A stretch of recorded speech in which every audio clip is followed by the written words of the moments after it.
Hey, what's going on, you guys? So this video is a sequel to the last one. Hopefully I upload them a day apart, if I'm not lazy. Basically, I bought all these parts at Micro Center. I'm going to quickly build a PC on this motherboard, and I thought I'd just talk to you guys while building a PC. If I didn't know, I've been holding this motherboard. It's actually very heavy, and I've been hoping I'm not just like breaking it. One second, let's grab the motherboard box to build on top of.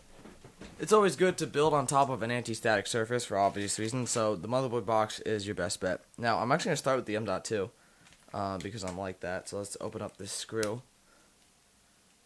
That ripped off weirdly. Okay. Come on. Don't start like this. Let me have it. Alright, so very easy with the M.2. Should we install it on the top or the bottom? Oh, it'll obstruct our graphics card on the bottom. Let's see, can we take this standoff out? You guys can't see anything because I don't have a cameraman, but you can basically see what's going on. We're going to install our M.2 in the top slot while I just sit here and read the headers on the board. The good thing is it's got a lot of fan headers. Let's see.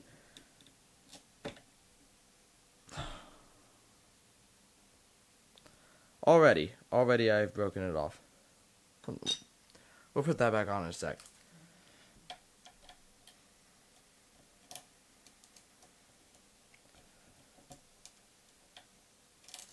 Ah, why am I so bad all of a sudden at building computers?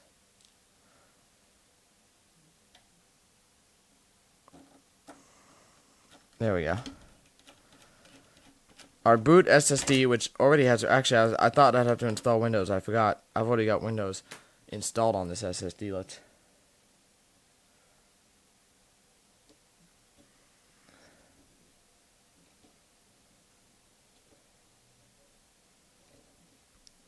We'll just stick the heatsink on there. It's probably not going to work. I forgot RAM. Sure. Let's just grab a kit of Trident Z Royal. Trident Z. For all people who aren't me, who constantly keep switching between a Canadian and American accent. Alright, so we use the red slots on the motherboard. And as I love it, I hate it when motherboards don't have the clips on both sides, like the latches you can open. Make sure you get them the right way. Don't forget DDR4 does not go in just any direction. The crunchy sounds of a motherboard. Brand new motherboards are crunchy. So we've got this going that way, so this goes here.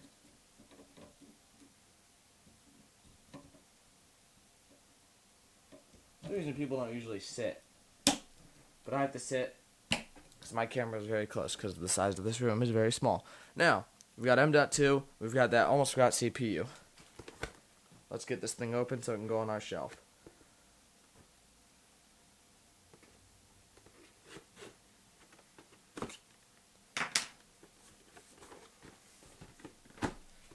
So, AMD processors all come with a cooler of some kind, but by far the Wraithspire cooler is the best. It's so good, it comes with their 12. It can actually cool effectively. Now, it's not the greatest, but it can cool effectively the 12-core version of the Ryzen processor, and it will hit boost clock.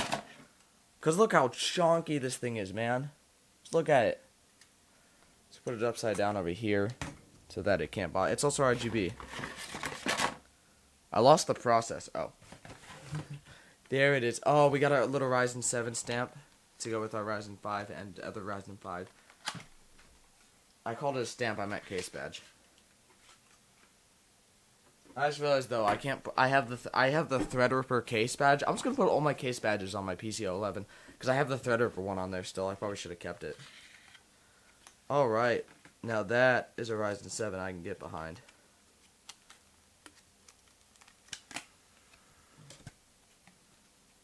Ryzen 7 2700X. You can't even see it, but that's what it is.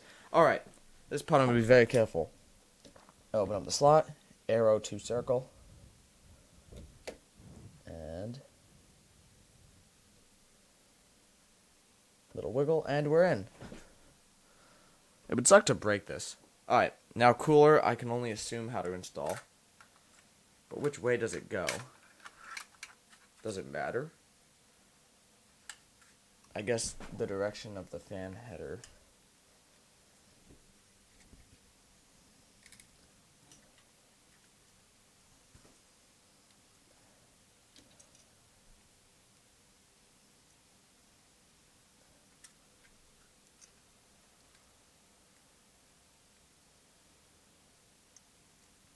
What the heck is L and H stand for?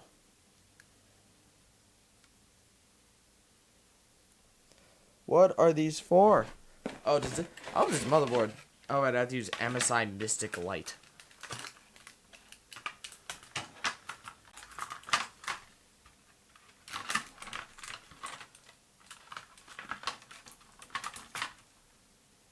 Oh, I plug it into US. I'm so confused how this fan is gonna work.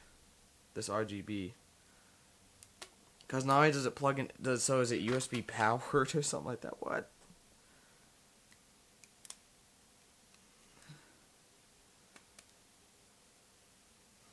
So it's got a header for RGB. Question, is it JRGB? Shoot, is it addressable or not? It's got 4. Okay, so the reason I'm actually reading things right now and like trying to figure out how to plug in this header is because last time I plugged into a header on the motherboard with a cooler, I broke every light inside of my Enermax cooler. That's a $200 liquid cooler.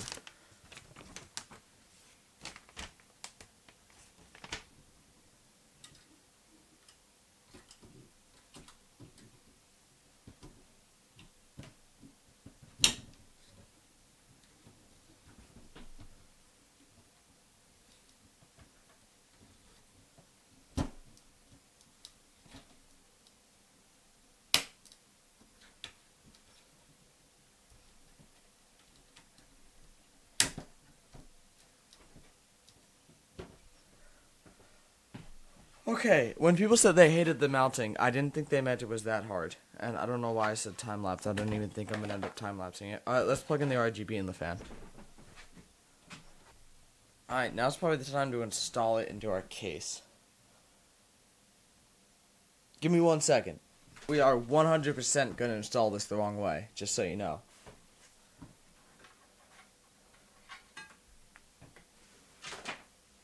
Like, that's literally just the plan.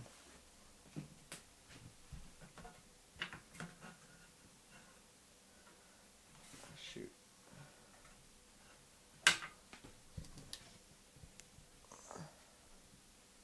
Why did you pick it up by the fan? Alright. I'm trying not to rip anything off this motherboard. It's so heavy now. You're supposed to do this sideways. Well, this is sideways right now, but like you're supposed to do this with the case flat.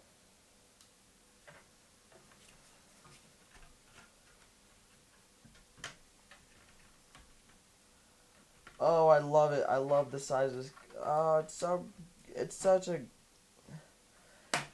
like I said, this is my first actual ATX motherboard. My last one was shortened ATX.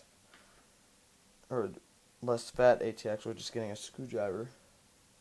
It's getting our screw into the screwdriver.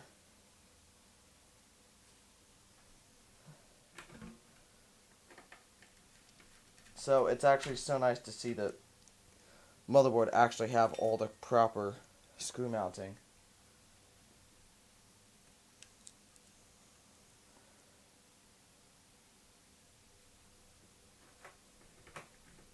Oh, this is gonna look so nice when you realize that I'm actually gonna paint the PCO11 dynamic silver probably, because I think silver and red and black, beautiful colors.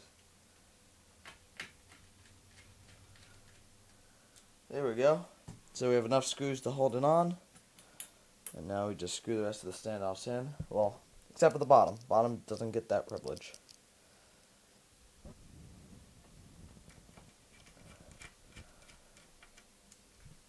We don't actually have a PCIe 4X, which I was actually hoping for on here. Finally having enough motherboard screws does feel good.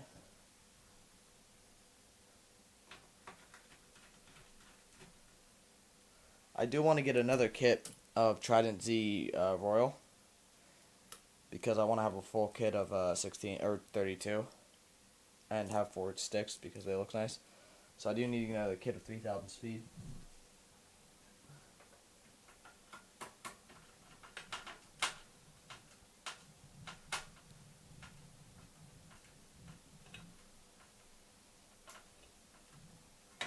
Okay, I don't know why that one was going in so weird. It's got a. I find it funny this has a PS2 port. And not PS2 like PlayStation. PS2 like the old mouse and keyboard connector. It's actually still like, you could still use a PS2 keyboard and be fine.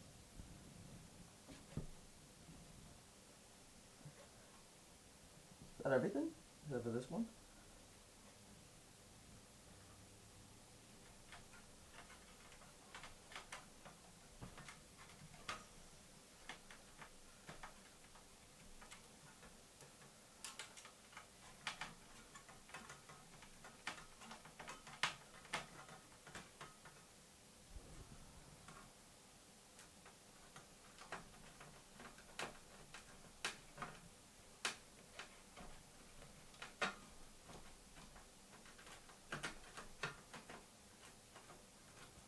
Okay, some of the screws just didn't want to go in, but we pretty much mounted it. Let's wire everything up real quick.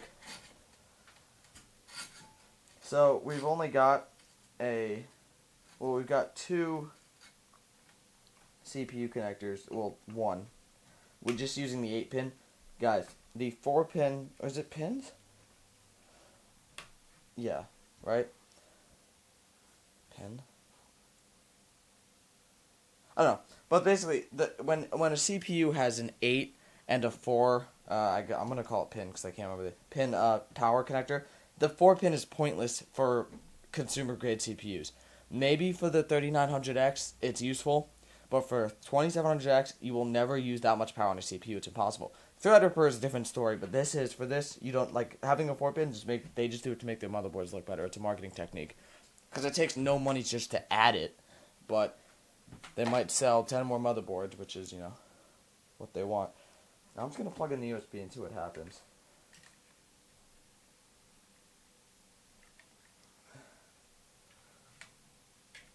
Let's bring it around town. Down to our...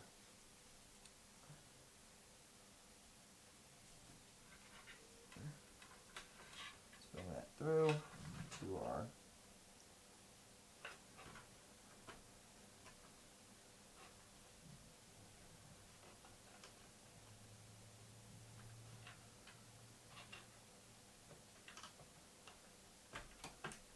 USB header, plug in USB 3,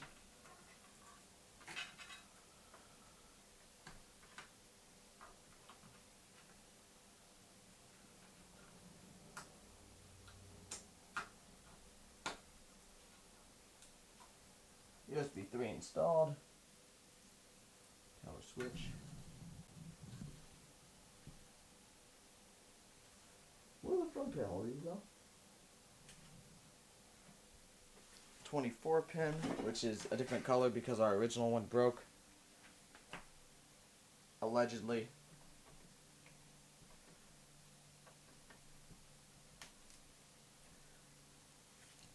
Now, besides the graphics card, that's everything. I just want to test our power. I really do just want to test if our power switch is plugged in correctly. So, let's pick a graphics card. So let's install our, basically, extension cables.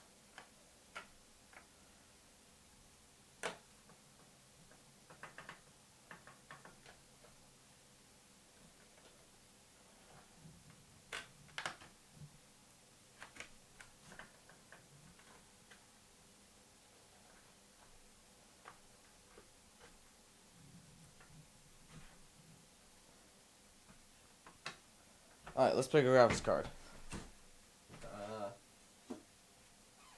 Yeah, this one seems about powerful enough.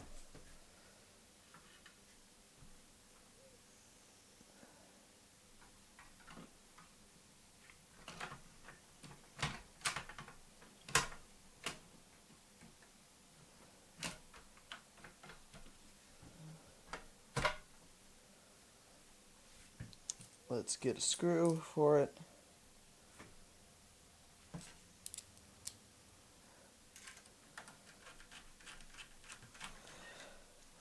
And let's get a power connector for it. 1 6-pin is all that's required, which is still hilarious and sad. We'll get an actual. So I actually do have just a 6-pin connector, sleeved one. I'll use that later. All right, let's just test if it works. Is everything plugged in? Let's find out.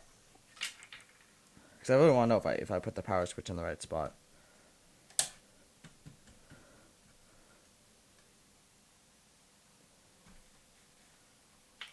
I did. Let's see.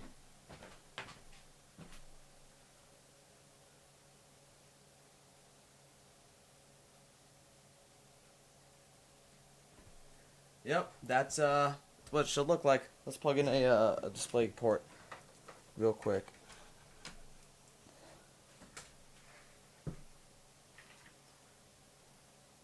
Oh, HD audio, we don't need that. And it boots up. Do we boot into Windows?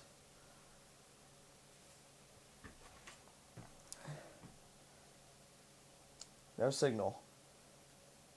Okay, I swear, it's this monitor. It's this. So, every time I get a new computer, I get this, or do something new. This monitor gives me no signal the first time. I thought it was the computer. It's the monitor, dude. This is a brand new computer.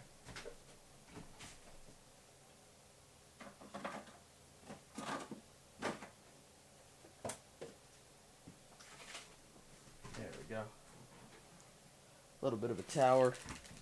Alright. What's happening here? Make sure our USBs work as they should. Where's our keyboard? There it is. So I actually have no USB-C anywhere on this computer. I guess we gotta turn it off and turn it back on. I just want to get into the BIOS and check like temps. Like, it boots. There is a display, like the display recognizes it's plugged in, and then it just doesn't give me a signal. It's obnoxious. Like, look, it turned on. There we go, MSI. Oh, shoot. Okay, this M.2 does have stuff on it already, though. Oh my god, let me into the BIOS, please. This is a weird video. This is kind of like what our channel is. If you don't like it, understandable. Any suggestions for next time? So this PC will probably not stay in this case. My test bench will probably end up as a 7700K because this will become my daily driver gaming PC. Let me log in one sec. We need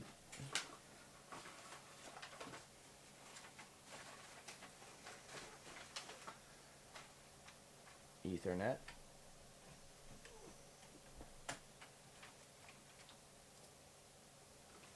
Alright, GPU temp 23 degrees. That's about right. And CPU temp 40, 38, 37, 40 to 43.